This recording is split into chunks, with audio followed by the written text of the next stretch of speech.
Hey, deserving listeners, sister wives, let's watch. Cody and I had something special. We really honestly had something super, super special and super fun and super awesome. But then when I needed his help and he wouldn't give it to me, it kind of was this click where I'm like, I've done everything for you and you can't give this to me. And then he and Robin met and he was everything for her, it seemed like. And she was also everything for him. And they were just this unit together. So do you feel like Christine's optics are just based on the... Yeah, it's really fascinating to me. Now, the host is going to ask Robin. I'm going to guess and say that Robin will, because she will do this, she, being asked this, will interpret it as either fuel for the family and or fans to attack her because she, maybe, Robin has problems just like everyone in this family, but I don't see any evidence that Robin is manipulating Cody to reject the other wives. I don't see that at all. And even if she were to do that, it kind of looks like all the sister wives were, trying to influence in some way, maybe not like tremendously. And maybe people know more details. They've watched ahead or there's been leaks or I don't know. But anyway, I think Robin is, because when they were having that adult talk and she thought she heard Christine say something that she didn't say, I think she's like ready to fight, maybe for good reasons, but has a hard time managing it. So I think she will interpret this question as weirdly an accusation that Robin is spoiled, right? And therefore she's a bad person.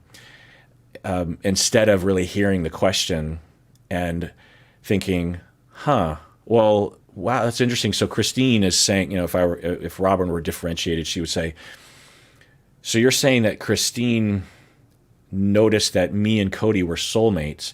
But even then, I think that she would say, but because she seems the most adherent to their religious group.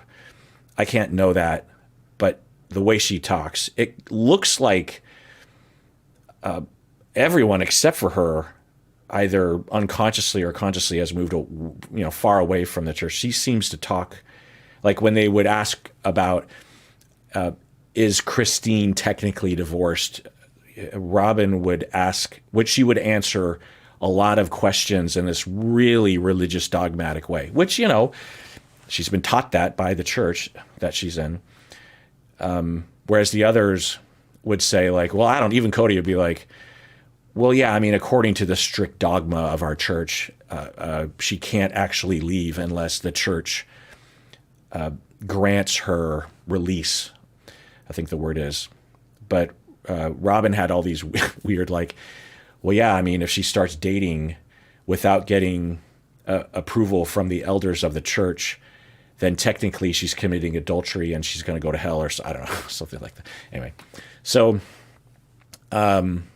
I'm guessing that Robin will still interpret it as it's wrong for any of us to not hold the ideal that we're all in harmony and we're committed to each other under God for infinity. And so for me to even entertain the idea that Cody and I have a greater connection, that denies the other sister wives what they should be having. And therefore, I can't admit that that might be a possibility.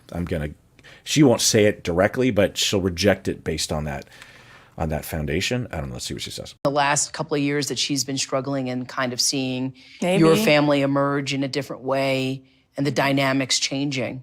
Yeah, maybe, but I mean, she made that happen. She was the one that made choices. Janelle's the one that made choices. They handed him to me and said, we don't want to spend time with him, basically. Here, you have him all the time. That's her story, but I don't think that's what was happening for many years. I think in a sense, I mean, certainly Mary's not saying that, although, maybe Mary was at some point, but okay. Yeah. So I think this is the first reactive place where she's trying to avoid being blamed, So she's like, it's not my fault, it's their fault. They foisted him on me. Made choices that made it so that he wasn't feeling like he could go over there because of his personal beliefs in protecting his family, protecting our jobs, protecting our health. And so it was. Oh, she's talking about the past couple of years with COVID. And I don't fault her for being brainwashed is a strong word, but highly influenced by Cody's narrative, right? You imagine behind closed doors, just because according to her, how much he is venting. And so, she has heard that. And we would all hope that this would be true. It's not usually in polygamy. We're not usually in polygamy. We would all hope, I would hope that when I'm unreasonable, well, I don't know if I really hope this. What I was going to say is when I'm venting and I'm hurt and I'm upset and I'm venting to my wife, I would hope that she would, I don't know if it's take my side, but that she would give me the benefit of the doubt and that she would believe my narrative. But before I was going to say that, I was like, actually, I don't, because if I'm wrong, that doesn't help me. So I would hope that she would validate me and hear me and listen and care and love me. But if I'm wrong, I would hope that she would, when appropriate, gently tell me that maybe I'm overreacting or maybe I'm biased or I'm interpreting things in a negative way. And she will do that. My wife will do that. I'll be ranting about something and she'll listen. She's a good listener. And then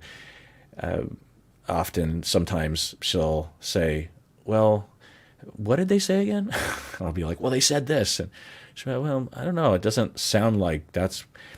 And I get the message that she's actually trying to help, right? She's not defying. Now I'm in his world. She's not being oppositional. She is seeing a way for me to actually feel better by changing my interpretation of what people are saying, an outside point of view. Anyway, so we would hope that Robin would have that kind of care with her husband. And over time, you could imagine that she would have a weird. Plus, with Janelle and with Christine, they have been hurtful. Whether or not it's justified or not, we don't know. But there has been conflict there. So, she has reasons of her own to interpret things negatively about them. It was like, oh yeah, of course he's going to flourish with my kids because he's around more. Mm-hmm. Christine felt like you guys were a unit from the very beginning. Christina said that when she sees Cody with you, yeah, that you guys are soulmates. Christine and Cody, they were so cute. They were so sweet. Right. So way back when I was wondering how she would react to this particular question, I was thinking she was being asked that before, but she wasn't. Now she's being asked this directly, and she's having that reaction. I think partially because she doesn't want to admit that her and Cody are closer, and maybe she doesn't even see it that way. And she doesn't want to admit it because she knows that if she admits it, then she will be blamed as this master manipulator behind the scenes. So there's that. And also there's that religious adherence. But also I believe her that when she entered the family, she saw a particular connection, a particular vibe between Cody and Christine. She was the most active and the most, I don't know if cutesy is the right word, but I'll say that. And Cody, it's hard to remember those years. I actually kind of want to just randomly watch an episode from season 4 or something and remind myself, because I do remember thinking that at the very least there was a lot of neutral interactions, if not a lot of positive. Anyway, but yeah, I could see this being true. But I think she thinks she cannot admit that there's a possibility that her and Cody actually have a deeper connection. Complicated. They went out and found homes when she had to move. Why couldn't they have gone out and found homes so they could keep dating during COVID? That's what I don't understand. Because if one of my little children were to die because somebody had to get his pencil wet, that made me so mad. Do you understand? If one of my children die, how hard it would be to ever forgive the guy who was bringing that home to us. Okay. All right. Well, this is just more of him being in that rigid state and not really making any sense. But that phrase is a tick in the column of one of the hypotheses, or one of the observations, or I guess it is kind of an hypothesis, that he was, according to a lot of people, well, all the sister wives, particularly the first three, that Cody, if anything, is a very good father, particularly with the younger kids. And it's hard to know exactly if, Christine was talking about how when she saw Robin and Cody connecting in the very beginning, she didn't know that a marriage could be more. She said that. And she didn't know that there was a deeper connection that was possible. And she was jealous of that. Well, it's possible that the kids don't know that there's more similarly, right? They might, according to their world, particularly in that church, because, we have to remember that before the reality TV show started to film, all of those kids were young and they were going to that church all the time, and they were isolated from other non-polygamous families because of the stigma and the hiding and all that kind of stuff. So they don't know. But if we take him at their word, because there was evidence, he has deficits. We saw that one scene where he's trying to teach one of the kids how to ride a bike. That was atrocious parenting, really. But, every parent has their blind spot. Every parent has their bad day. And we've also seen a lot of good parenting from him. In fact, there were scenes where the moms would be not handling it well, and Cody would step in and I remember this one scene with, I think it was with Gabe and with Garrison, and maybe one of the other kids, and they were at home, and Janelle was not handling it well from the edit.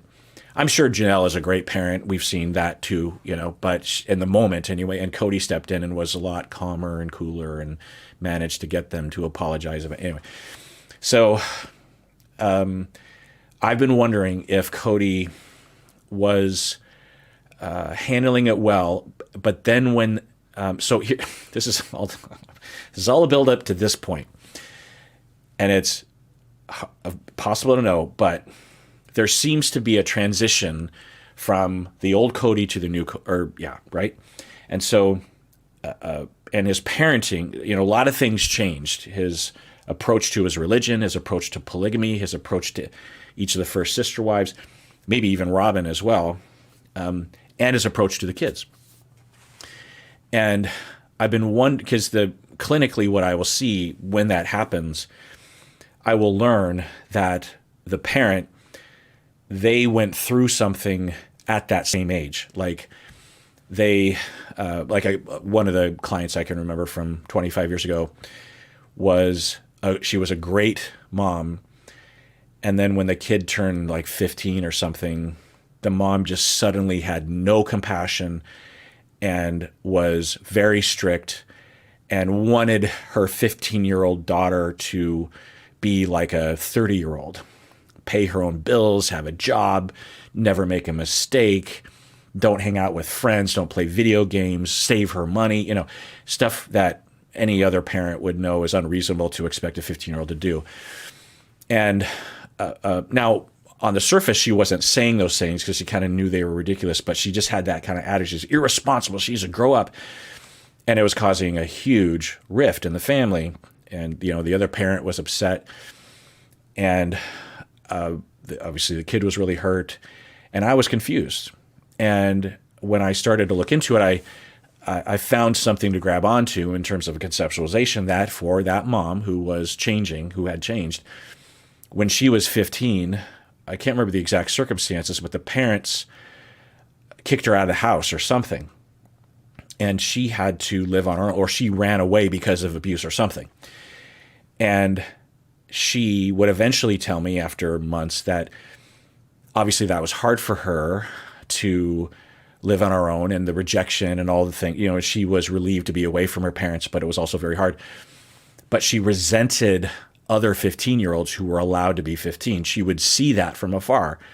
Kids that were frivolous and doing fun things and were not worrying about the future, and they might smoke pot on the weekend, and they might get a bad grade here and there, and they're not saving their money. They might not even be working.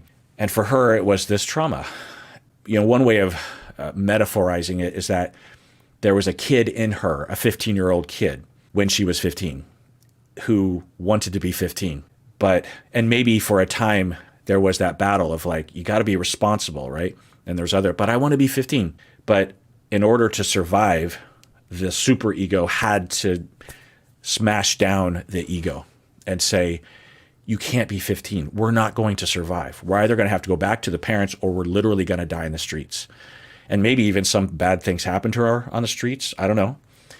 But she and the superego had to be very rigid and very punitive and very unreasonable. Had to just completely shut down that side of herself. So that's going on for her. Her child, pre-15, is not triggering that for her. Her child turns 15. Because every parent has an idea, and every parent is different, by the way, of how much responsibility is reasonable each age group, each grade, or each period of life. For some parents, as soon as you turn 16, you should get your license and you should start driving yourself around. I'm not going to drive you around anymore if I can help it, that kind of stuff. Other parents, far from that. They'll be like, I'll drive you around when you're 55 years old. I'll still take you to the doctors if you want me to, and it's fine. There's a lot of variability in life, and each to their own, right? Depending. And so similarly, if you grew up with it being modeled to you, and you had that superego that had to be very rigid and dogmatic and punitive to the 15-year-old self, your 14-year-old turns into a 15-year-old and is acting like, well, it's like, no, and consciously she wouldn't say that. Like, I had to grow up when I was 15. It just feels wrong. That's the conscious noticing, is like, it feels wrong. She's being irresponsible. She has to prepare for, and normal rational feelings will be exaggerated. It's normal for any parent to say, when my 15-year-old acts irresponsible, I worry for her future, because if she continues to act that way when she's 25, she might not survive, right? I can't be there everywhere picking up the pieces and helping her. And so I'm worried about her, right? Every parent, hopefully, has that concern. What do you do with it, though? Now, for the client I'm talking about, that would be the conscious thought. And so it sounded reasonable to her. Of course I'm worried about my 15-year-old. Everyone's concerned. But the implementation was so over the top and was from trauma. So when he says, because he's talking about Gabe, he's directly talking about, I'm 95% sure that, I don't know, but pretty sure, because, Gabe had the girlfriend, and that was compromising his ability to follow Cody's, high level of COVID precautions. And so he says, you're too busy getting your pencil wet or whatever, or you're choosing to get your pencil. He probably was never allowed to get his pencil wet. I don't know. The bit I remember is that he was not raised in a polygamous culture and family, and his dad converted. Cody's dad converted when Cody was 18 or 19. But I'm guessing it's more complicated than that. It's not just like this. It could be a sharp demarcation between before and after. But anyway, I do know that he went on a mission, which I think typically is like 18, 19, 20, right? But anyway, so there's a possibility that at the very least we know that in this time, Cody regrets having gone into polygamy, it seems. Doesn't seem that. He's saying that in one-on-one interviews to his sister wives, to Robin. And he's looking back and seemingly regretting his youth. You know, if you say when he was 20, 22, his youth, he wasn't allowed to get his pencil wet with a girlfriend and have a trial run with someone and avoid the responsibility of being a husband and then a husband again and a husband again and then a parent and a parent again, you know, like all the children. And he needs to grow up. He needs to be, you know, that resentment. So I wonder if part or most or something of his mistreatment of the kids, I don't know about all the kids, but it sounds like he has completely abandoned most of the kids, aside from Robin's kids. I can't know that because they don't go into those details. And I'm glad they don't, because it's, I don't know, it feels like crossing a line. But that could be in part caused by that resentment, that he could have been 22 or somewhere around there, and there was a part of him that was like, I don't know if I want to take this leap into marriage and then marriage and then marriage. It's just a lot of responsibility. I want to be young and I want to get my pencil wet, meaning I want to date around. I want to have the freedom. No, I can't. You know, that internal struggle. I've got to be a good AUB member, the United Brethren, something. Or someone, you know, he alluded to having daddy issues. He gave no detail, so we could imagine something along those lines, right? And also, now that I think about it, Cody, when he's in cruising mode, you could argue a pleaser. You could even say that in the marriages, he was, you know, he's good at pleasing others and denying himself. And when the family is together, he's the one that kind of greases the wheels. You know, he's the one like, come on, let's go. You know, and he's like, and he'll sacrifice. You know, he'll do a goofy dance, and everyone will laugh at him, and he knows that people are laughing at him, and he'll hang himself out to dry. You know, to entertain and to loosen things up, and you know, he's seemingly had that role. So it makes me, again, just who knows, but that growing up, he might have had that role, and there might have been a very dominant father. I don't know. But if I'm just reaching it for the little data we have about his childhood, there could have been that. And he had to deny himself. And then as soon as he's able to get out of the house, well, geez, now that I think about it, I mean, again, this is speculation upon speculation. He's like, well, maybe I'll finally get daddy's approval if I'm polygamous like what he's doing right now. And I know he's very dedicated to that, so I'll do that. Dad, do you love me now? Do you love me now? Right? Wow. That just hit me like a ton of bricks. All right. Well, that does it for that episode of Psychology in Seattle. I want to remind everyone to please, truly, I'm asking you to take care of yourself. Check in with yourself, know what you should take care of, and try to take care of yourself because you deserve it. You really, really do.